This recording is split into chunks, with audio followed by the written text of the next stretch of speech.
community board, and as I mentioned earlier, each precinct has a police community council, and some of the victims of these incidents did come to the community council and speak about their experience, which alerted the community council to it because they meet with the inspector on a regular basis, both the 90th and 94th. So those councils will start meeting monthly in September. There are meeting notices for the 94th.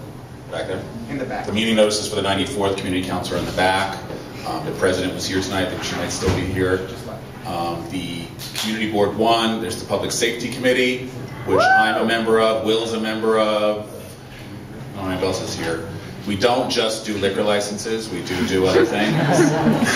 But you have to tell us what the other things are, because, you know, if you don't come and tell us, we don't know about it, and then we can let the full board know about it.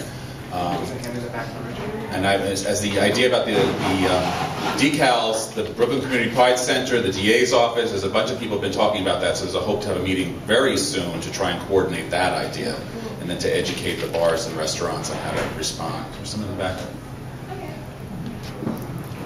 Who's back? Not Heather. Heather, do you want to say anything?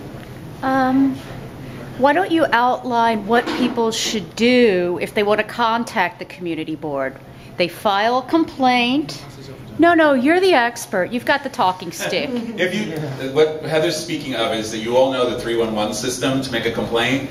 The way the mayor has it set up is 311 only aggregates numbers. It doesn't give us exactly what the complaint is. So if you make a complaint to 311, you need to get the complaint number and also call the community board office. And then the community board staff lets the appropriate committee know that there's been complaints about a particular place or a particular neighborhood or something like that.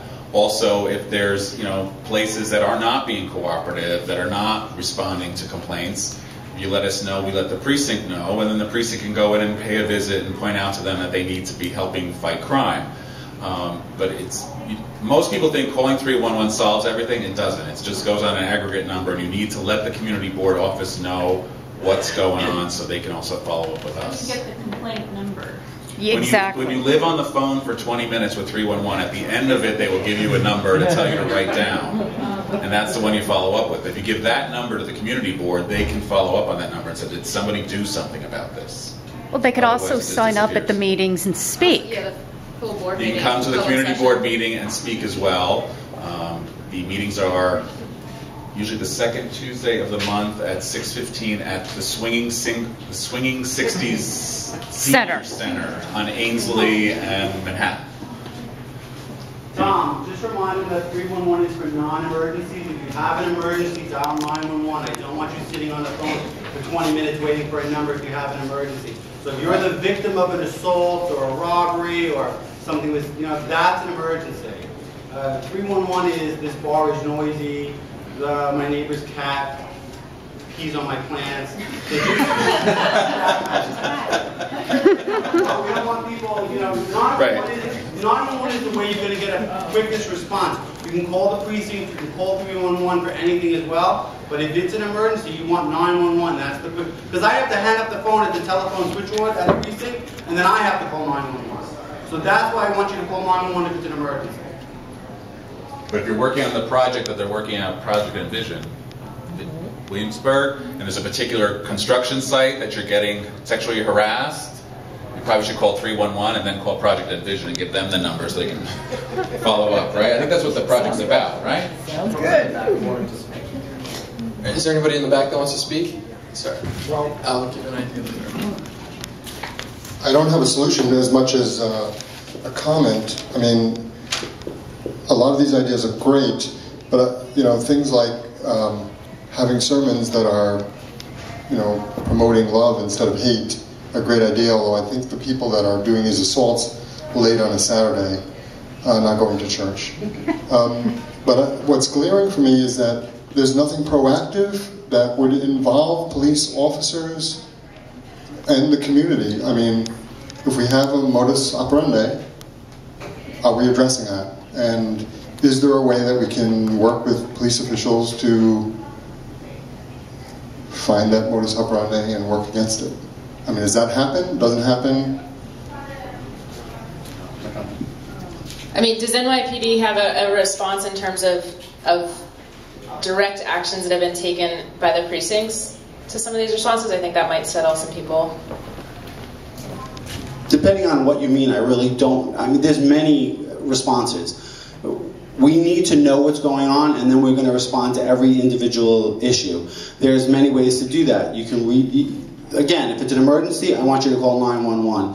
If you're not getting the correct response from the arriving officers, then you can reach out to other ways. You can reach out to me, you can reach out to the advisory panel, you can reach out to AVP, but there's many ways that we can get a response or a resolution to your issue.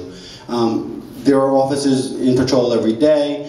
There's the Gay Officers Action League. There's the LGBT Advisory Panel to the Police Commissioner. So issues get brought to the police department and the police commissioner in many, many ways. There's one issue that the panel has been working on for a number of years. I've been the LGBT liaison to the police commissioner for a little over 2.5 years, and approximately a year or so before that, the trans community put in some suggestions for policy changes to the patrol guide. It's a very, very long process. That's a very tedious thing that we have to change the patrol guide, train everybody, but it's getting done. So that's one example. There are many other examples, and there's things like the National Night Out, which is the first Tuesday in every August, which every precinct has. You can contact your local precinct and get a table if you have a group that wants to hand out information about. Again, community council precinct community council meetings are amazing because you have usually the commanding officer, the executive officer, and the community affairs at almost every one of those meetings. You're going to have some police representation. A lot of these, I could tell you what the 6th Precinct Community Council meeting is going to be next month because I've done it for 9 years. But there are many times when new issues come up and there's ways that we can address them and we can respond to them that we may not have known about. But if you don't go to those things, we don't know about it. Community board district managers are very responsible. They're responsive. You can reach them. They'll reach out to us. AVP will get somebody that's afraid to come to talk to us. They will do everything they can. They will counsel the person, the victim.